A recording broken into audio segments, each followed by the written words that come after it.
Hello, it has been 3 months since my last quarterly reading wrap up. That one was filmed back in Guernsey, which is so crazy to think about now. I'm going to be updating on my April, May and June reads and how I felt about them, which ones were my favourite, and let me know if you read any of them too. First of all is April. Because I was relocating from Guernsey to Canada, so many things were going on, and because of that I read one book. That book was a literary fiction cozy book, and that was Before We Say Goodbye by Toshikazu Kawaguchi. And this book is in the Before the Coffee Gets Cold series, which overall I absolutely love. But when I think about each one individually, I do kind of get confused because some of them are quite similar, but I feel like they're not supposed to be absolutely insane.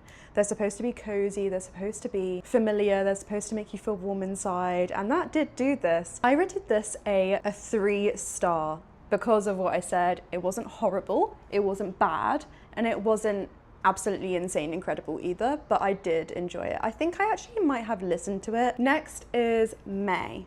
In May I read 6 books. They were 3 cozy literary fiction Japanese reads, 2 thriller and 1 romantasy. The thriller and the romantasy were for a reading video that I did, which was spinning a wheel, and then the genre made me read that genre. So if you're interested, go watch that. Those books were More Days at the Morizaki Bookshop. I loved the first one. It was so unique, and apparently it's based on an actual place in Japan. So I really want to go visit one day. I think I listened to this one as well, or half read, half listened to it, and I rated it a 3-star. It was a lovely book, a lovely story. However, I feel like there wasn't really a necessity for a second book, but I respect that there was one made, and I enjoyed it. So the next, actually before that, I just accidentally skipped one, was Before We Forget Kindness, also in the Before the Coffee Gets Cold series. I rated this 4-star. However, unfortunately, I don't actually remember anything about this book, which is so unfortunate because since I rated it a 4-star, I'm pretty sure I liked it, right? But unfortunately, I just don't really remember anything that stood out that much. And that's not to say it's a bad book, it's just because it was such a big series, I feel like they've blended like into one. Next was Will Prescribe You Another Cat.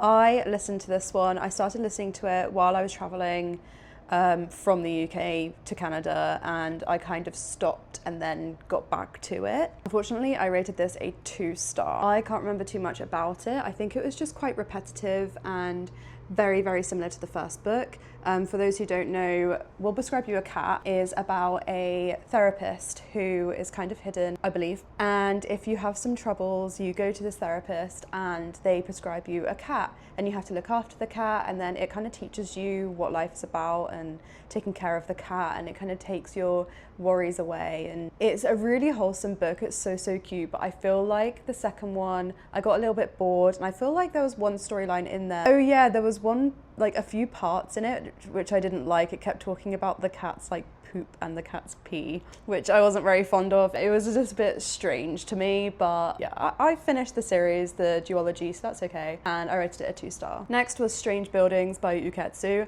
Absolutely incredible. I loved his first book and I absolutely loved this one. I devoured it. It did take me a few days to read rather than reading it in one night like I did with the others, or am I getting confused with another one of his? Either way, 2 of his I read in one night, one of them I didn't, and I rated this one a interesting. I just had a look and I rated this one a 3-star. Perhaps it wasn't as good as the first one, but I did really enjoy it. It's basically about, there are these buildings which are built in very specific ways, and at first glance you don't think they're strange until the narrator of the book goes into the research and speaks with other people, and then they realize it's not all what it seems, and it is actually quite peculiar, and then it gets more thrilling and creepy the more you dive into it. Really interesting book. The next was Heavenly Bodies. I read this one for a reading vlog, a challenge that I did. It was a lot of fun. I rated this one a 3-star purely because it was just like other romantasy books that I have read, and that's not to say that this one is bad or anything like that. It's just personal because I have read a lot of romantasies, and there are a lot of things in it that I was kind of like, okay, really?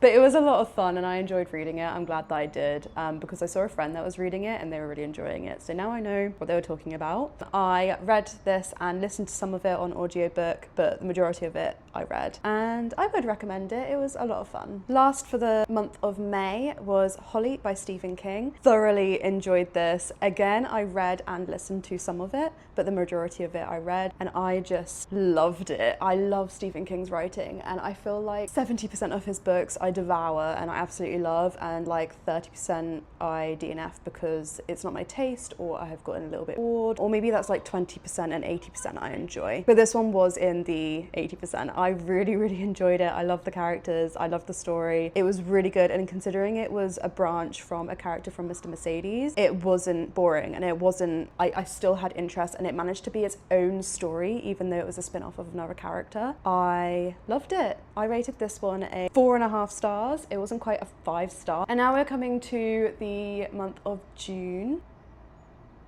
Yeah.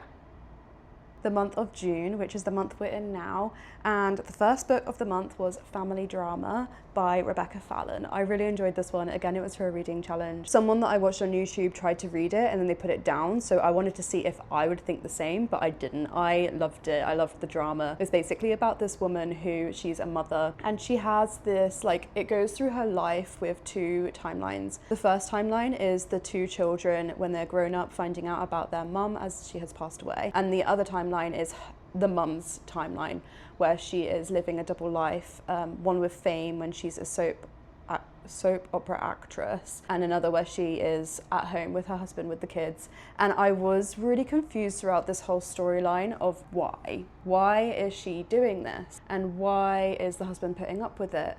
And in the present day timeline, I was hating a situation that came up that was happening, but I feel like you're supposed to, because this book is about grief and difficult topics, and I feel like grief presents itself in such different ways to different people, and that's kind of, I think, what this book represents. So yeah, it did a really good job. It was really interesting and it was full of drama as well, so I was captivated. I rated this a 4-star. I haven't had a 5-star read in a long time. I feel like a 5-star is something that I dream about, something that I want to own and read again, and I just personally wouldn't read this again. It didn't capture me like that, but I did enjoy it while I was reading it, so it was a 4-star. I read this entire book, so I did not listen to any of it on audiobook. Next is The Favourites by Lane Fargo. I really struggled with this at first. Essentially, it is I don't know if it was written, actually, I do, because the characters are literally named the same and the storyline is basically the same. So it is a Wuthering Heights retelling. And I had mixed feelings. Hang on, I got something in my eye. I had mixed feelings about this at first and also throughout, because it was told quite like Wuthering Heights, and I feel like if you've read Wuthering Heights, you will read this and be like, oh, this is happening and that is reflecting this that happened in Wuthering Heights. So it was quite interesting. I feel like if you hadn't read Wuthering Heights, you might not really know what's going on, or maybe that's just me, I don't know. I struggled to get into it at first. I can't remember why. I think it was just quite slow and a little bit boring. Getting to know the characters, getting to know the setting, and I don't really have an interest specifically in ice skating, so I think that was kind of a struggle too. But then as I got into it, I was getting into it, so it was really good. I struggled with the characters being named the same, Kath and Heath. I feel like she could have just named them something different, but that's what she wanted to do, and the author wrote this book. I didn't write this book, so I enjoyed it in the end, and I rated this a 4-star again. Next was Yellowface by R.F. Kuang, and I'm covering the barcode of it again. I really enjoyed this one more than the others. I feel like this should be a 4.5 star. Let me check that right now. I rated this a 4.5 star, and it was well deserved, because this book captivated me in so many ways. It was so good. The writing was just so good. And hang on, I need to cover this because it's kind of annoying just holding it like this. I can't find anything, I'm just gonna hold it like this. It captivated me in all the ways. The way it was told, I was not ever bored, I was not ever confused. The story was so fast paced, and I hated the main character so much. And I looked at reviews afterwards and people hated the book because they hated the main character. That's the point. You're supposed to hate the main character. She's an idiot. She's rude. She's delusional. She's playing the victim all the time. I hate her. But this book was really good, and it is also so good the way that R.F. Kuang tells a story about an important topic in an entertaining way. And yeah, 4.5 star. I read this one. I feel like I listened to a tiny bit on audiobook, but I definitely preferred reading it. So I feel like it was like 95% read, 5% audiobook. And last but not least, this is actually an in progress still, but I know that I will be finishing this month. A Darker Shade of Magic by V.E. Schwab. I am currently 50% through, and I just did an update on my reading vlog for it. So I feel like this video will come out before that because I'm taking longer to read it than I thought. Basically, I'm trying to read this series, potentially this, but probably not. But anyway, so far, this is a 5-star. Is that too bold? Maybe I'll say 4.5 right now. It's so good. I want to read. I'm going to read it straight after recording this. I am having so much fun with it. I feel like I'm watching a movie. It is insane. It's so hard to get into at first. I kind of was really confused with a lot of things, and it was kind of annoying me. All the, I want to say information dumping, but it wasn't really information dumping. It was just information giving.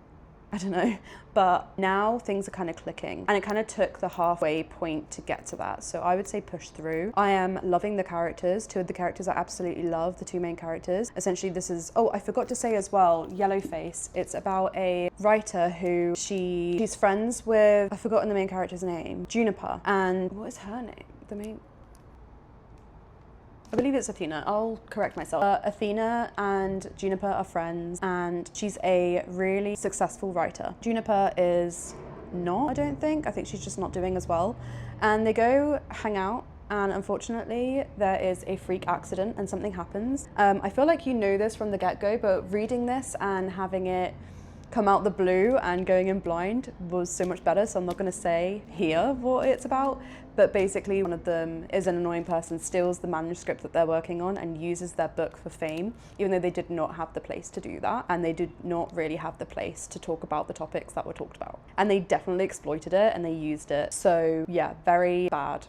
And I hated her. So that's what Yellowface is about. And A Darker Shade of Magic is about